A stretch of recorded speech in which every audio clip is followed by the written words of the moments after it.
Today let's see how a quick and easy full screen effect can be done in most recent versions of Unity.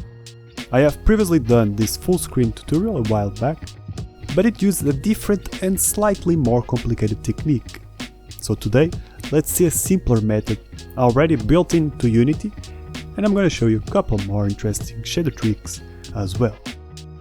Oh, and by the way, I made all of these full screen effects available on my Patreon page, links below. If you join, you get access to a huge amount of assets/effects for your games.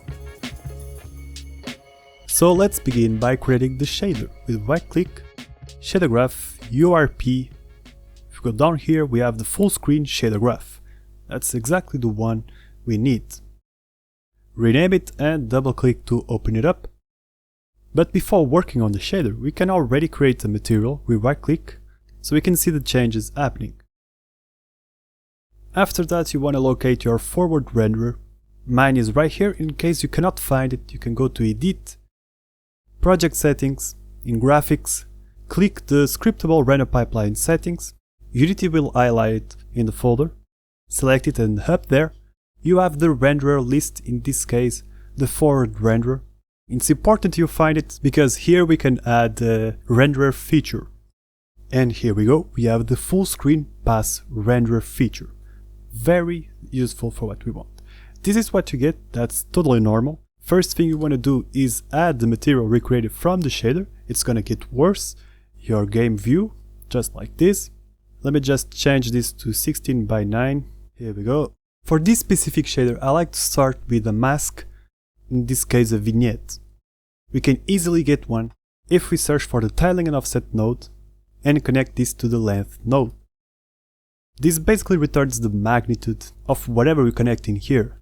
The useful thing of the tiling and offset node is that we can offset -0.5 on the X and Y, and the length node returns this magnitude. From 0 to 1 in a circular shape, we can take advantage of this by connecting a power node. If we increase the B option, we get a bigger or smaller vignette.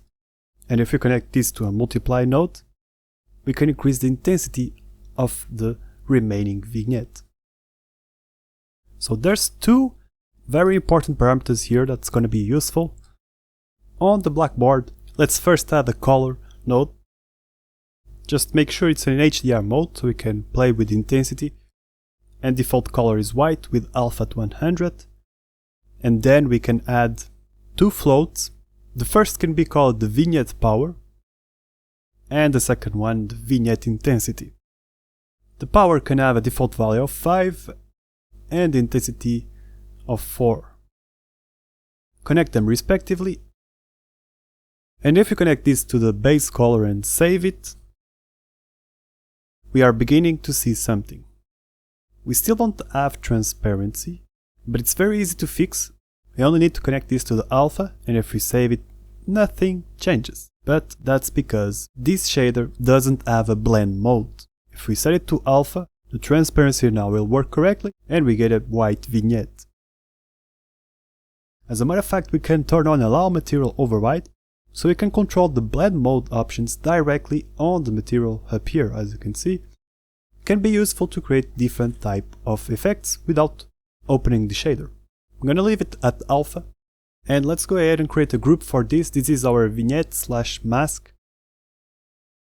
Oh yeah, and we can multiply these with the color and replace the connections, which means now this can be red, and you can adjust the intensity, and you get a very basic low life warning effect. By the way, on the forward render there's a very important parameter here, which is the injection point. Basically, along the render pipeline, we want this to be injected before the post-processing effect or after. Before, it means that this global volume I have here will be rendered after our shader. This vignette will be on top among other post-processing effects. I'm gonna leave it after, and let's play a little bit more with our shader because I want to show you a couple more tricks. For example, now that we have this vignette/mask, we can multiply a noise texture with that. Let's create a texture 2D. We could as well use these procedural noises, but I don't recommend it because in terms of performance it's heavier. multiply these two together and replace the connection to the color. And if we add a Voronoi noise, for example, I'm going to show you in a moment how to create one, by the way. Let's save this shader. Oh yeah, we need to assign the text to the material. Well, this is what we get. And if we want to give the sensation to the player that his character is burning, for example, we can select an orange, increase the intensity, and with a few more tweaks we can get that burning feeling. Now about the texture, I highly recommend to get Material Maker. It's very straightforward. Once you have downloaded it, all we gotta do is with right click search for Voronoi noise, and in a matter of seconds you can adjust the scale, the randomness, the intensity, and do so much more. But once you are happy with this, in the Preview 2D window with right click you can export this texture with any of these sizes. Once you have the texture assigned to your material, here's a few other things we can do, like animating this noise. With a tiling and offset node, the tiling can control the scale of the noise, and the offset, well, we can pan it to wherever direction we want. Let's create one vector 2 for the noise tiling and another vector 2 for the noise speed. The tiling must be 1 by 1 by default, by the way. Connect it here. I've shown this so many times on my tutorials, but basically the time should be multiplied with the noise speed and then connected to the offset. And this node can be connected to the UV of our noise. And there you have it. If you save this, now you get these extra options where you can pan this vertically or horizontally if you want. Yeah, by the way, it's kind of breaking, but if you press play it will become smoother. There you have it. And then you can stretch this however you want and scroll it in whichever direction you want. Pretty cool, right? I want to show you one last trick in case you want to make this breathe in and breathe out.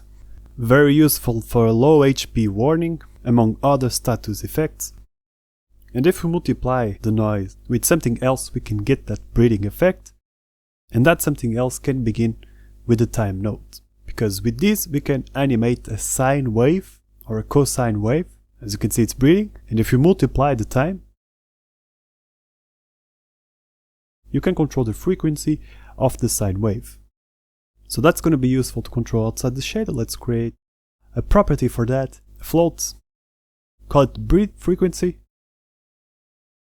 the default value of 2 for now, connect to the multiply, connect the multiply up here, save it, and if we test this in play mode, this is what we get. Interesting, right? In my opinion, it doesn't need to become fully transparent and then visible. If you like, that's alright, but if you want to control that, it's very easy. After the sine wave, you can use a remap node, and the values that come in, the 0s and 1, we can say the zeros are going to be capped at 0.7, for example. And if you save it, here we go, it doesn't become that transparent, and it's a useful property to control. But first you need a vector 2, where the y is going to be 1, and you control only the x with a float called breathe intensity, for example. Default value of 0.5. Connect to the x, not to the y. Exactly. And that's it. There you go. There you have it. A breathing fire status full screen effect. And the improvements can be many more. As you can see, I've done quite a few. I've played with this for a little while and made these full screen effects available for my patrons. The link's below in case you want to get access to this. But yeah, I hope you have enjoyed this video. I want to say thank you to each patron that supported me last month. And as usual, a quick shout out to the top tier patrons, which are Alberto Sageras, Alan Alstad, David Molina, Diego Marques, Lua Ama, Frosty40, God Ava, Goobles, Grub Lab, Ivan Jacobi, Ginuga4, Casey Miller, Song Kyo, Leandro Di Risi, Leon Holt, Mark Annan, Matt Moran, Michael Maganinho, Mike Bell, Oitsk, Awesome, Safale, Phil Kozel, Pierre Mario Roux, Pradip Sen, Radioactive Bullfrog, Revenant Games, Sanofer, Sean Aguilar, The Static Samurai, Travis Connolly, Verisota, Whatever Marta, Will Poilian, Vlad, and and Minjae Kim. So thank you all for watching, and I hope to see you on the next video. Thanks, bye.